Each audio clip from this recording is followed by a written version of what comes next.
Bismillahirrahmanirrahim. Assalamualaikum warahmatullahi wabarakatuh. Waalaikumsalam. Alhamdulillahirabbil alamin. Wa bihi nasta'inu ala umuri din.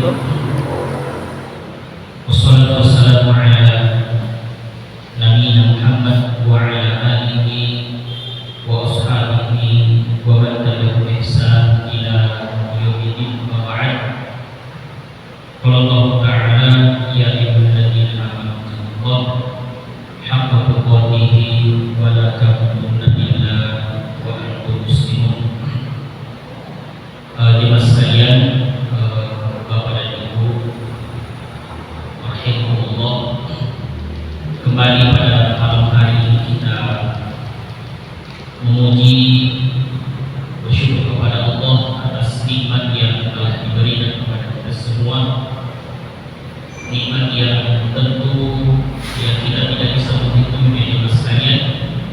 Ya kata Allah Subhanahu wa taala, wa yud'u ni'matallahi ila rusuha. Apabila kita ingin menghitung nikmat Allah, menghitung kebaikan atau pemberian Allah kepada kita semua jemaah sekalian, maka niscaya kita tidak akan mampu atau bisa menghitungnya jemaah sekalian. Kita hanya bisa senantiasa lisan ini memuji Allah. Alhamdulillah, alhamdulillah, alhamdulillahilladzi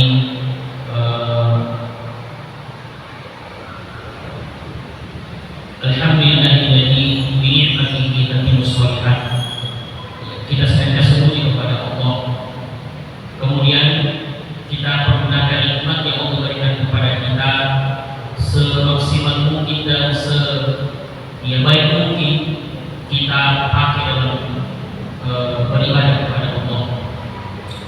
Jemaah sekalian, alhamdulillah pada malam hari ini kita yang kembali dipertemukan dalam ilmu, kembali kita ingatkan dan motivasi bagi kami dan kita semua jemaah sekalian bahwa ilmu ini merupakan cahaya dari Allah.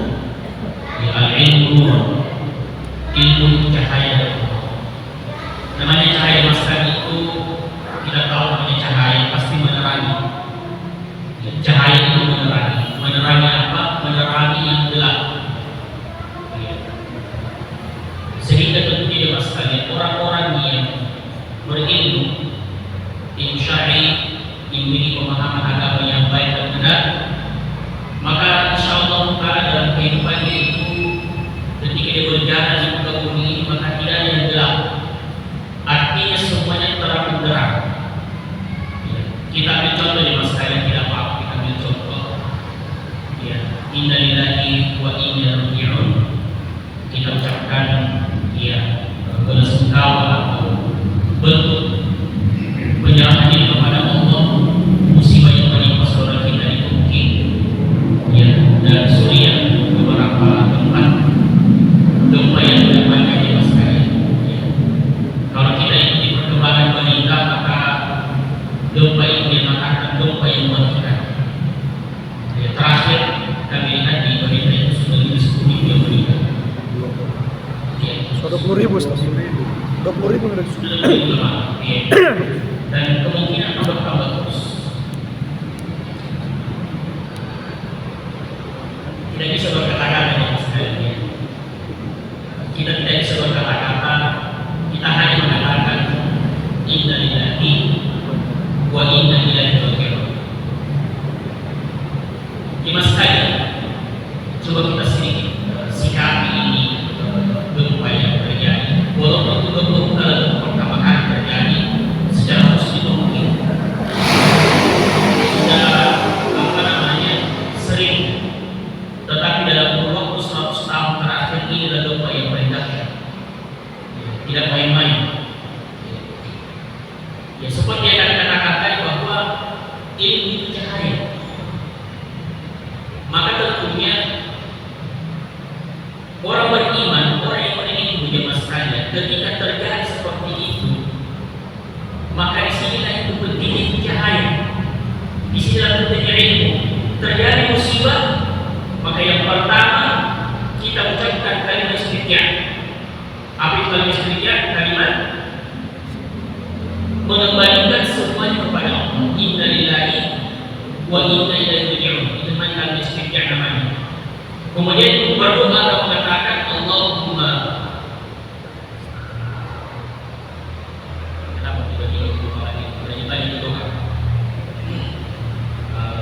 Doa yang diucapkan oleh Ummu Salamah, ya, Ummul Mukminin istri Rasulullah SAW, ya, yang sebelumnya adalah merupakan istri daripada Abu Salamah.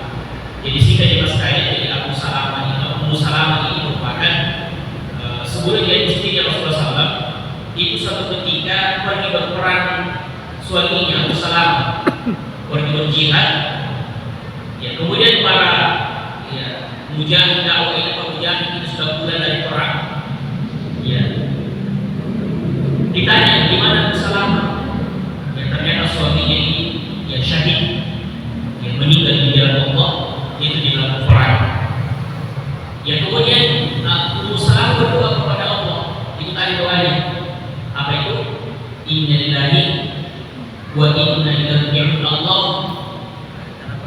Apa ditanya lagi, ada yang apa?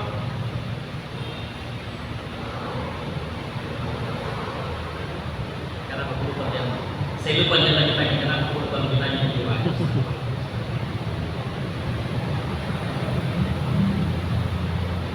Iya.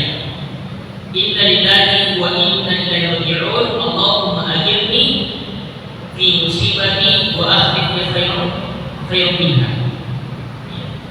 Jadi silakan ya sekalian kita buka dalam doa. Jadi Ummu Salamah berdoa di masalahnya doa tadi. Setelah terdengar musibah meninggal suaminya di medan jihad, boleh berdoa kepada Allah. Inna lillahi wa inna ilaihi raji'un. Ya, kita tahu sama artinya. Kemudian dia baru mengatakan Allahumma ajirni fi musibati. Ya Allah, berikanlah ganjaran pahala dari musibah yang menimpa, dan berikanlah ganti yang lebih baik dari apa yang telah terambil darimu. Jadi pertama, beliau memohon kepada Allah agar diberikan ganjaran pahala dan musibah itu kematian. Dan yang kedua adalah meminta agar diberikan ganti yang jauh lebih baik dari apa yang Allah telah ambil darinya. Maka Ummu Salamah dalam hatinya mengatakan, siapa yang lebih baik daripada Abu Salamah? Ternyata subhanallah mas sekalian, untuk orang baik, ya dalam kisah ini kita ambil pelajaran sebentar dan kita kaitkan dengan hidup di Turki. Ya, jadi Ummu Salamah berdoa kepada Allah dengan doa itu tadi. Ya, ternyata subhanallah mas sekalian, dari doanya itulah Allah kabulkan. Ya, Allah kabulkan dengan pertama tentu ganjaran pahala jelas, tapi hal yang menarik apa itu? Allah gantikan suaminya itu, istilahnya yang diambil oleh Allah. Ternyata tidak lama kemudian, setelah selesai masa iddahnya ini Ummu Salamah, datang Rasulullah melamarnya. Datang Rasulullah melamarnya Ummu Salamah. Jelas Nabi Allah Muhammad SAW adalah manusia yang paling terbaik, Sayyidul Anam, Sayyidul Anbiya wa Rasul, yang paling terbaik. Jemaah sekalian, mari kita sejenak jemaah sekalian. Makanya tadi kami sampaikan bahwa ketika datang musibah menimpa orang-orang beriman, maka di sini pentingnya ilmu. Ilmu itu cahaya. Ketika datang musibah, yang pertama orang beriman mulai menyikapi bahwa ini adalah dari Allah, musibah dari Allah, ujian dari Allah. Nah, setelah dia meyakini merupakan ujian dari Allah, dan yang kedua adalah dia mengambil pelajaran, dia merenungkan betul memang ini musibah tidak terjadi illa biiznillah. Jelas suara apa ya? Dia meyakini bahwasanya ini tidak terjadi kecuali dengan kehendak Allah. Tetapi kalau orang beriman ketika terjadi seperti itu, tidak cukup sampai di situ. Pasti dia merenung dulu. Tidak mungkin terjadi tanpa ada penyebabnya. Tidak mungkin terjadi gempa, banjir, tsunami, dan seterusnya tanpa ada penyebabnya. Maka di sini dimasukkan oleh Allah yang pentingnya ilmu, kita bisa mengambil sebuah tindakan yang insya Allah taala dengan musibah itu bisa mendatangkan apa? Pahala. Bukan malah sebaliknya, mohon maaf. Ya, beberapa tempat saudara kita terjadi misalkan lupa ke apa gitu. Bukannya kembali kepada Allah, mana menjadi kelakuannya, perbuatannya. Ya, bahkan ada di antara mereka menyembeli sapi atau kerbau, kemudian ambil kepalanya, kemudian simpan di tempat tertentu. Bahkan ada yang kadang biasa menaruh bunga macam-macam di tempat tertentu.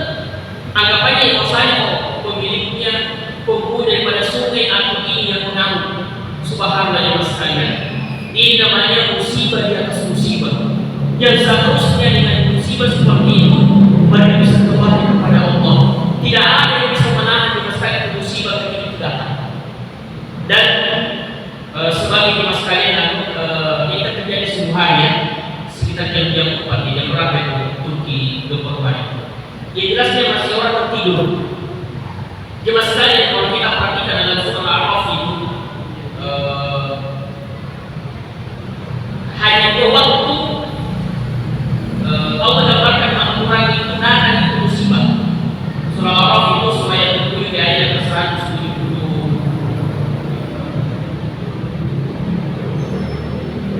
Walaupun ahli Qur'an amanu wa taqaw la fatahna alaihim. Di doanya itu di situ digambarkan. Bisa Pak Iman siapa bisa bukannya? Ayat berapa tadi itu saya kira? Ayat 100 berapa? 70 atau ayat berapa? Walaupun ahli Qur'an amanu. Coba kita lihat sama-sama. Surah Al-Araf ayat berapa Pak Imam?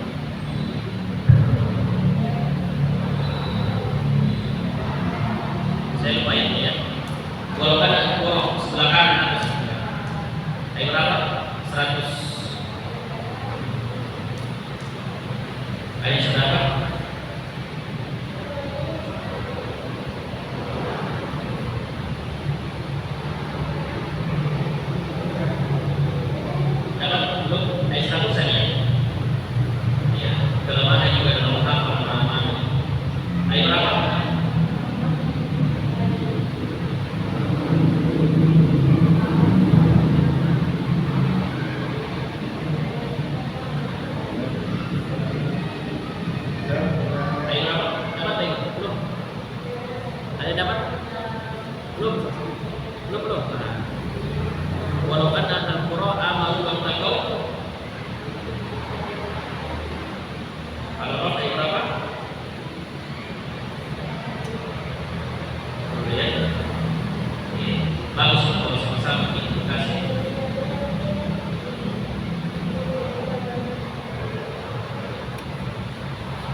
Coba kita simak sama-sama di situ di ayat.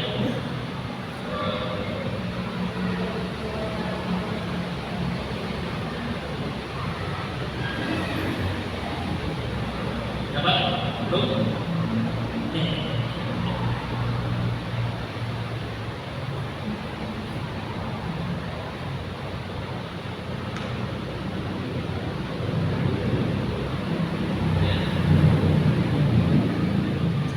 Ayat 96 ya, bukan 100. Tahu ya? Iya. Ayat 96. Al-Araf 96. Kita di situ bahwa coba kita perhatikan di sekalian, datanya musibah itu, datanya bencana. Secara umum Allah gambarkan itu hanya pada dua. Apa yang pertama Allah mengatakan, apa alina ahlul qura ayat yang membuat sunnah bayarkan wa itu. Apa itu? Dia datang pada saat ketika orang dalam keadaan apa? Nani. Ketika mereka dalam keadaan tidur di malam hari.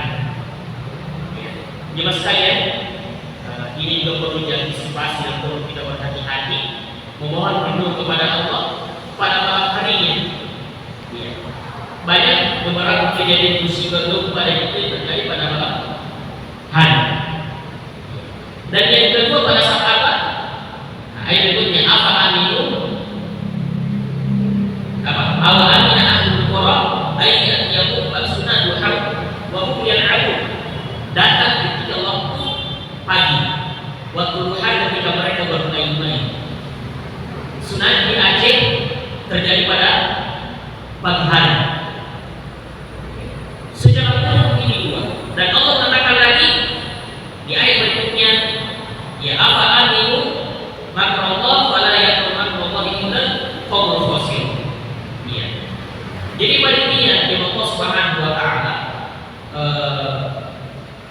Boleh jadi jemaah sekalian di daerah kita ini, ya, di mana kita tinggal, musibah tidak datang pada malam hari. Boleh jadi ada di antara orang-orang beriman kaum muslimin pada malam hari itu mereka bangun di sepertiga malam terakhir, mereka berdoa kepada Allah sehingga bala mara bahaya jauh dengan sebab satu orang yang berdoa, ya. Atau kan pagi harinya yang seharusnya itu musibah akan terjadi, misalkan contoh misalkan ini, tapi karena ada di antara mereka yang berdoa ketika waktu duha, mereka yang sholat duha di pagi harinya. Nah, makanya ini di masyarakat Allah beberapa hal yang perlu kita sama-sama mari kita perhatikan. Ya, jangan kembali dalam berdoa kepada Allah di samping mendoakan diri kita keluarga, maka doakan kaum muslimin dan doakan negeri kita dan kaum muslimin agar jauh dari bala.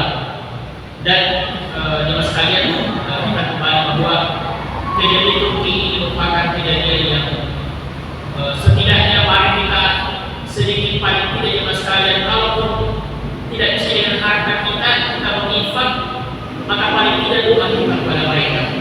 Waktu terjadi gempa Palu kemarin di Palu, ya, Turki langsung datang dengan apanya, orangnya, langsung datang dengan hartanya. Sekarang ya kita diuji juga, ya. Makanya kemarin ya tentara Turki mengatakan waktu datang ke Palu, yang mengatakan bahwasanya memberikan penyemangat, motivasi kepada korban, mengatakan kalian tidak sendiri, kalian tidak sendiri, menunjukkan bahwasanya kalian kaum muslimin itu adalah satu tubuh. Maka mari kita sekalian sedikit demi sedikit tanamkan dalam diri kita ini bentuk empati, bentuk solidaritas di antara kita, keprihatinan ya terhadap saudara-saudara kita yang di musibah. Ya, dan jadi kita sebagai pelajar bahwasanya subhanallah, Allahumma ya Allah, harta dalam sekejap itu gila, bangunan yang mewah, megah, dalam hitungan detik amruk selesai.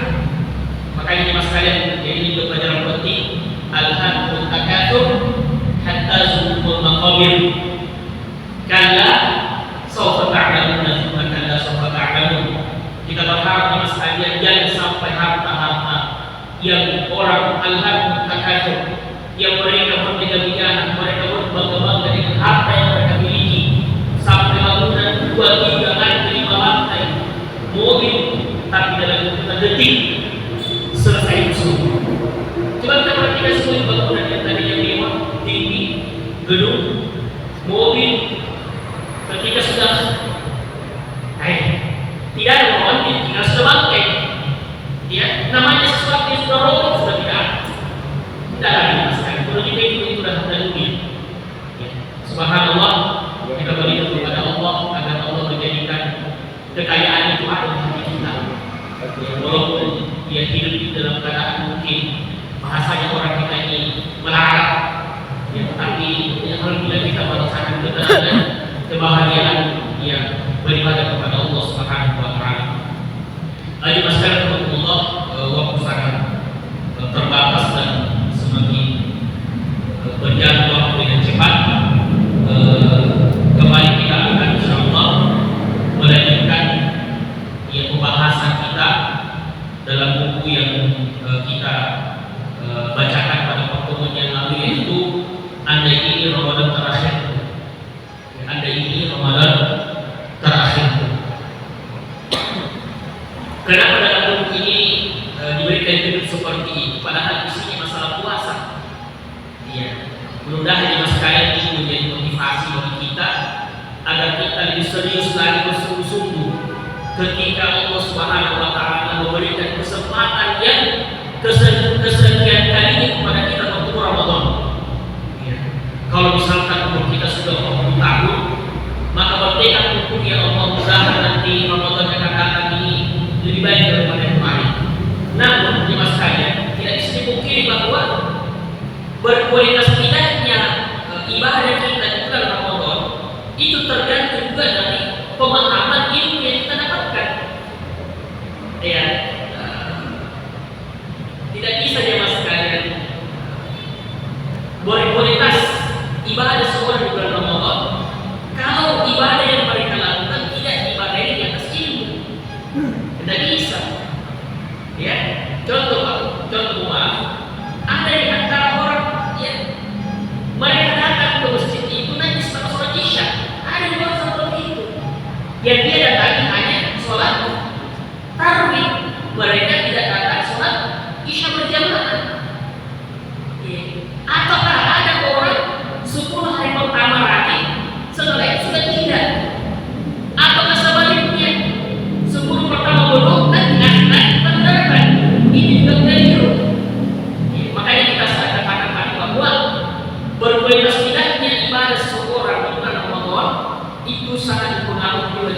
ilmu yang mereka ketahui.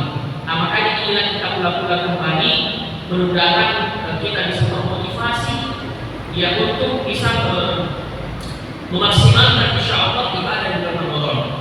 Iya. Lagi masalah Allah, kita sudah sampai ke beberapa poin pada pertemuan lalu terkait dengan keutamaan bulan Ramadan. Iya.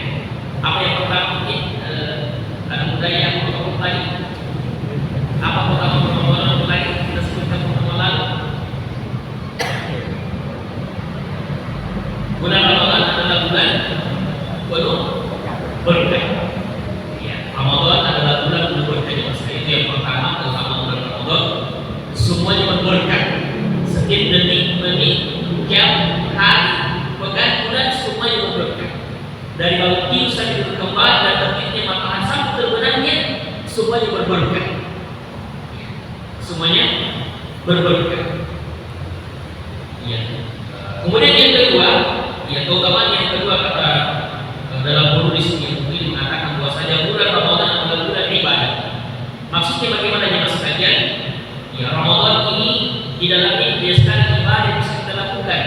Satu, ya puasa jelas. Yang kedua bisa kita berzakat fitri. Ya bisa memperbanyak sholat tarawih. Ya dan seterusnya sangat banyak. Nah, dan yang terpenting ini juga adalah di bulan Ramadan itu ada satu malam yang diberikan pada 1000 bulan, namanya malam Lailatul Qadar. Insyaallah kita akan bahas pada lima itu semua yang dibahas bersama berikutnya. Kemudian yang ketiga adalah bulan Ramadan adalah bulan maghfirah. Artinya bulan apa? Bulan yang ampunan. Ya, ini poin yang ketiga. Dimasukkan Allah beberapa di antara keutamaan bulan Ramadan dan insyaallah kita akan membahas nanti satu persatu nanti di pembahasan berikutnya. Ya kemudian dimasukkan Allah, ya kita akan masuk di antara hikmah dan tujuan puasa. Ini yang perlu kita sama-sama perhatikan apa di antara hikmah dan tujuan itu puasa. Ya, apakah puasa itu hanya menahan lapar ataukah bagaimana? Ya, artinya apa jemaah sekalian, kita inginkan puasa yang kita lakukan itu bukan hanya sekedar menahan lapar dan haus, tetapi ada hikmah yang kita bisa dapatkan dalam berpuasa. Jemaah sekalian, sebelum kita bacakan, mungkin ini kan keutamaan sebenarnya ya. Ya. Materi ini bukan materi bagus sebenarnya bagi kita, karena kan tiap tahun itu berbulan-bulan, ya berbulan-bulan. Ya. Artinya kita sudah 2 tahun berpuasa. Ya, alhamdulillah usia 50 tahun. Kalau kita mulai serius puasa misalkan usia 20 tahun misalkan, atau usia 12 tahun sudah berapa puasa kita lewati itu. Ya. Ya kalau saya pribadi nanti saya serius puasa di masyarakat kita satu SMK. Nanti situ baru mulai tidak buru-buru puasa. Sebelumnya itu ada buru-buru. Banyak naik jam dibilang sholat saya dijaga. Karena apa? Karena tergantung lingkungan juga di keluarga, ya di masyarakat kita, tetangga kita. Apalagi kampung saya pada takalan itu, ya dulu udah sekarang, sampai sekarang. Apalagi kalau musim panen, atau kamu musim menanam padi, atau kamu menanam padi itu, apalagi lah, harus siap berpuasa pasti makan hari puasa. Ya, jadi tidak puasa siangnya, malah capek, tidak perlu ditaruh, tidak perlu sholat jemaah, jadi itu dua. Siangnya tidak dapat pahala, dosa malah yang malamnya juga itu. Ya. Nah, jemaah sekalian, kalau saya bertanya, kira-kira apa yang terhikmah atau tujuan puasa itu yang kita sudah rasakan kira-kira? Coba beda. Untuk membersihkan diri. Membersihkan diri. Membersihkan apa nih? Yang kita rasakan. Seperti kesehatan. Ya, oke lah. Di antara hikmahnya semua itu ya manfaat-manfaat yang kita dapatkan. Oke, mungkin yang lain mereka dari siapa lagi? Mempertebal iman. Ya, masya Allah. Yang lain mungkin apa? Ya, oh iya betul, masya Allah. Ini paling penting ini, pengadilan diri. Iya. Dengan puasa tidak ada yang boleh bermaksiat itu insya Allah. Jadi betul-betul puasa itu mencegah Maka seharusnya kalau kita mau jabarkan yang sekalian, begitu mestinya sholat itu. Ya, inna sholat tanha masyai wal munkar. Makanya kita berusaha jangan sampai sholat yes, maksiat yes. Sholat jalan, ya kau dimintai, ya dosa-dosa lain kita jalan. Walaupun bisa mungkiri bahwa memahami mas sekalian, ya mungkin masih ada di antara saudara kita mereka sholat, tapi masih ada kemaksiatan yang masih susah ditinggalkan. Masih ada dosa-dosa yang mungkin dia perlu bertobat. Ya kita katakan bahwasanya tidak masalah. Silakan. Ya sholat saja sholat. Insya Allah kalau suatu saat nanti Allah berikan petunjuk, memberikan hidayah, insya Allah dia tinggalkan semuanya itu. Masa saya sholat kalau saya belum begini kan tidak pantas.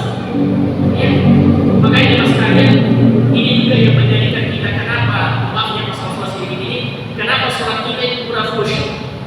Karena hati yang kita pakai bermaksiat, mata yang kita pakai bermaksiat, telinga dan badan itu kita pakai sholat juga. Hati yang kita pakai maksiat itu kita bawa ke sholat juga. Makanya kenapa kita sulit sekali khusyuk dalam sholat kita?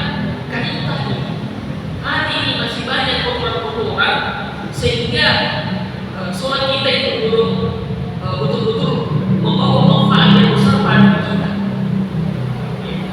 Baik, jemaah sekalian Allah, kita bacakan beberapa poin di sini di antara hikmah dan tujuan itu puasa. Ya, yang pertama jemaah sekalian tentu adalah puasa itu mendekatkan diri kepada Allah. Itu yang pertama dulu. Bentuk takarrub ila Allah, bentuk mendekatkan diri kepada Allah. Ya, bentuk mendekatkan diri. Bentuk di mana kita semakin taat kepada Allah Subhanahu wa Ta'ala. Itu yang pertama. Kemudian yang kedua adalah puasa itu sendiri, ya ini adalah puncaknya mengantarkan diri kita pada takwa. Takwa kepada Allah. La'allahu tattaqun. Nah sekarang mas sekalian, kira-kira apa pengertian takwa itu sendiri?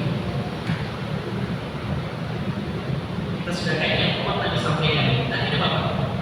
Apa pengertian takwa? Ya, melakukan ketaatan dan larangan. Oke, boleh. Ada yang lain mungkin? Apa pengertian takwa? Ya. Jadi takwa dimasukkan memang ada beberapa pengertian para ulama kita. Yang paling intinya sama sebenarnya, sama semua.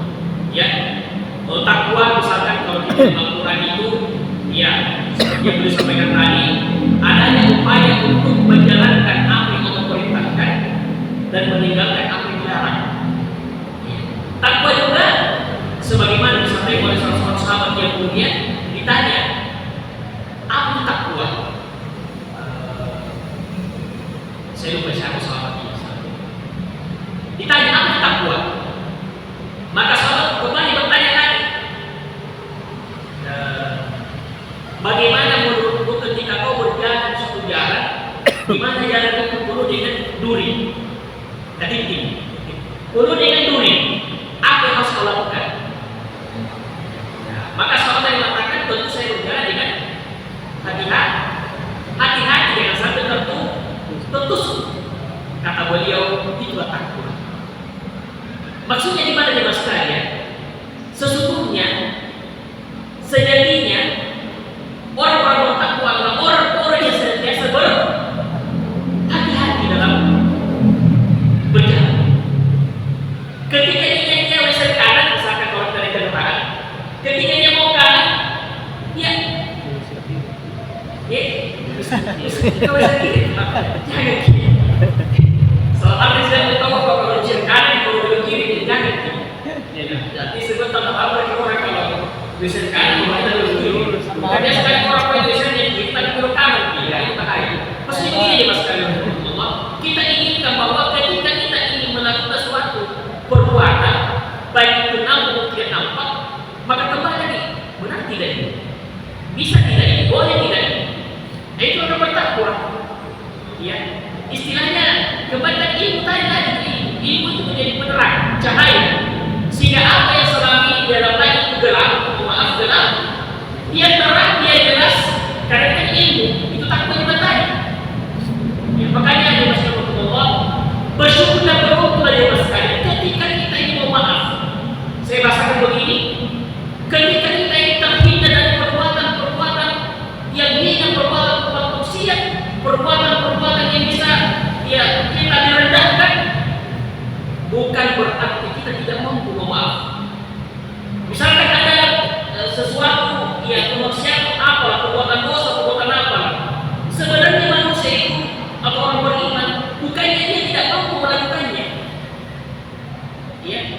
melakukan sebenarnya perbuatan itu.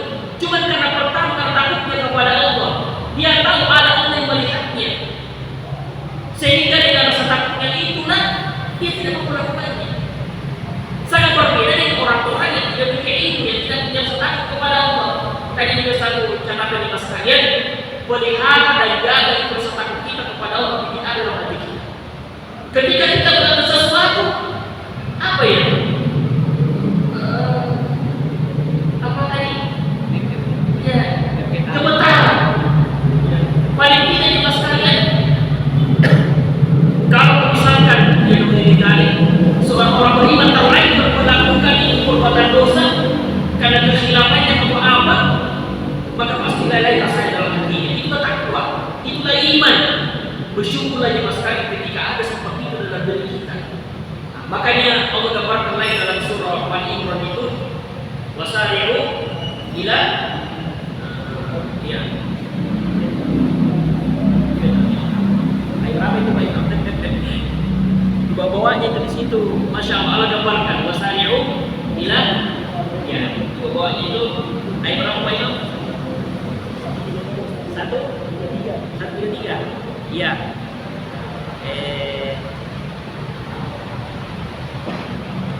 Ini menarik ya, bagus kalau kita lihat secara langsung karena beda itu kalau misalkan kita hanya mendengar tidak lihat langsung ya mas kalian. 1 apa tadi? 133. Nah, coba kita lihat di ayat 133. Nah, wasari'u dan seterusnya di situ digambarkan bersegeralah kamu kepada ampunan dari Tuhan khususnya, di mana Allah Subhanahu wa taala ya surga yang Allah siapkan untuk orang beriman itu seluas lagi sedang menuju surga. Kemudian Allah sebutkan ciri-cirinya di bawah itu yang insya Allah taala akan menempati di surga itu. Alladzina yunfiquna dan seterusnya.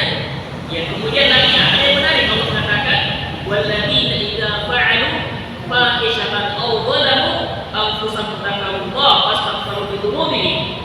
Dan seterusnya Allah mengatakan ya, orang-orang yang apabila mengerjakan perbuatan keji atau aniaya sendiri, perbuatan dosa, mereka segera ingat kepada Allah, ampun.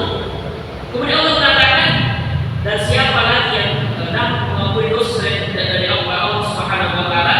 Nah, dan ada yang menarik Allah mengatakan dan mereka tidak meneruskan perbuatan kejinya itu sedang mereka mengakui. Artinya ya mas kalian, artinya apa?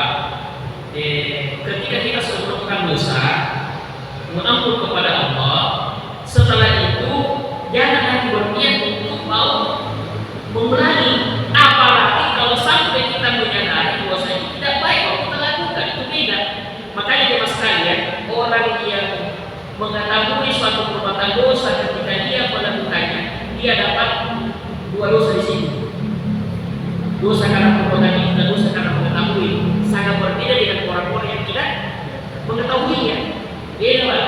Jadi makanya itu berat konsekuensinya bagi orang yang mengetahui itu dosa untuk melakukannya. Tapi jangan inilah kalau begitu kau jangan dipelajari kalau begitu. Itu dia. Justru tidak langsung kalau kita pelajari karena apa? Ya inilah di antara sahabat Rasulullah SAW. Ada sahabat Rasulullah SAW itu dia begini. Ada sahabat itu dia memohon apa dia meminta kepada Rasulullah, ya Rasulullah, amalan apa yang paling utama atau ibadah apa yang paling utama? Ada sahabat bertanya, ya Rasulullah, dosa apa yang paling besar? Jadi itu di antara tipe-tipe para sahabat Rasulullah SAW. Ada di antara mereka bertanya tentang amalannya apa yang paling utama. Ada di antara mereka bertanya, ya Rasulullah, dosa apa yang paling besar? Ya, kita mempelajari itu semua bukan berarti karena kita ingin melakukannya supaya kita bisa paham dan bisa mengetahuinya. Nah, ada kitab yang berjudul Al-Kabair. Al-Kabair di Mas Karita berkumpul di situ tentang kumpulan dosa-dosa besar. Ya, tak kurang dari 70. Tak kurang dari 70 dosa-dosa besar. Ya. Masih lama ya? 10 menit lagi atau berapa menit? Saya ada 10 menit. Ya, 10 menit lagi. Ya, di mas kalian ada waktu, ya kita cepat saja. Ya, ini terkait dengan tadi, terutama yang kedua takwa. Kemudian yang berikutnya kita masuk lagi mas sekalian yang berikutnya ya, karena masalah waktu ini.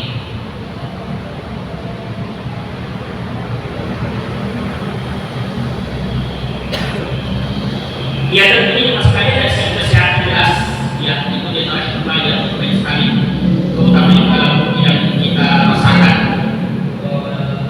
ketika kita berpuasa mas sekalian. Namun ada catatan, ketika kita berpuasa mas sekalian jangan sampai jadwal atau waktu makan sehari kita yang berbeda. Maksudnya begini, ada tuh orang yang mas sekalian kan kita sering makan. Kalau puasa kita cuma 2 kali, jadi sahur dengan buka. Sehingga ada orang yang sekarang kalau makan itu makan sahur, kalau tidak main-main. Pokoknya istilahnya pasien masih sempurna, dalam sempurna. Jadi sebenarnya sudah bagus kalau pasien iman sempurna, tapi ini yang luar biasa, dia sempurna semua. Sehingga sebenarnya hanya jadwal makan yang berubah. Sahur tak keluarga secara makan sahurnya, bukan begitu pun. Sehingga ketika makan sahur bukannya kuat beribadah, malah tambah malas karena kekenyangan, sehingga dia tidak bisa lagi sholat subuh. Malamnya atau misalnya buka puasa, dia berbuka dengan betul-betul dia maksimalkan istilah sedang sebentar kekenyangan juga tidak bisa dikatakan masuk beribadah. Ini keliru di masyarakat. Makanya bukannya sehat tidak apa tapi sakit. Makanya diajarkan ketika setelah bulan puasa itu banyak orang masuk rumah sakit. Karena kenapa? Nah itu tadi nih mas sekalian, kolesterolnya naik, tekanannya naik, macam-macam. Ya, bukan banyak sehat tapi malah sakit. Ya karena hanya jadwal makannya itu berubah. Tetapi dari segi kuantitas dan kualitasnya tetap sama ketika dia puasa dan tidak. Ya, barakallahu fiikum mas sekalian yang terakhir nanti kita akan jawab atau berapa tadi? Sebelumnya lagi. Tadi mas sekalian mungkin ada pertanyaan sebelum kita lanjut supaya tidak buru-buru karena kemarin itu bapak satu orang tapi 3 pertanyaannya. Ini pertanyaan ini Ustaz, kalau puasa kan setan itu dibelenggu. Maksudnya setan itu dibelenggu apa? Jadi begini mas sekalian, jadi penjelasan pertama kita bahwa dibelenggu mengatakan dia betul dibelenggu, tapi ada satu yang dibelenggu, siapa itu? Manusia. Apakah memang istilahnya mas sekalian adalah peluang untuk bermaksiat itu ketika orang berpuasa itu betul-betul istilahnya mas sekalian itu berkurang sekali. Termasuk yang akan penjelasan ulama kita bahwa kenapa orang-orang yang berpuasa itu ini insyaallah ta'ala betul-betul ikhlas dalam berpuasa ini tidak boleh akan tidak ada maksiat dan insyaallah dan segini begini karena kita juga sekalian setan itu mengalir dengan alir darah kita sehingga dengan puasa dia bersempit. Ya, Allah Ta'ala yang masih berhubung Allah buktinya juga belum puasa ada dalam kesurupan, belum puasa juga banyak bermaksiat, tapi yang jelas bahwa dibelenggu syaitan itu kembali pada kita semua. Ya, walaupun secara hakikatnya dikatakan dibelenggu, tetapi boleh jadi dibelenggu betul-belenggu. Ya, tetapi yang dibelenggu adalah lima karena maksudnya, ya, kucuk-kucuk ini masukkan yang ini, tetapi kembali pada kita juga sebenarnya. Walaupun dikatakan ya, pintu-pintu sudah terbuka, neraka itu tertutup, kemudian sudah dibelenggu, kalau memang bukan kita yang kembali menyadari tetap seperti itu juga. Istilahnya tidak ada bedanya antara Ramadan di bulan Ramadan bulan Ramadan. Jadi itu Allah Taala sekali terkait dengan itu. Yang lain mungkin ada sebelum kita lanjut lagi. Ya,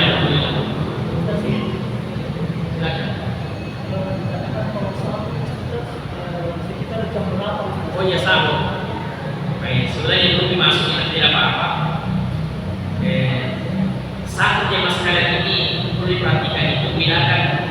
Ya sahurnya orang kampung dengan jam 3 makan, masa jam 3 makan.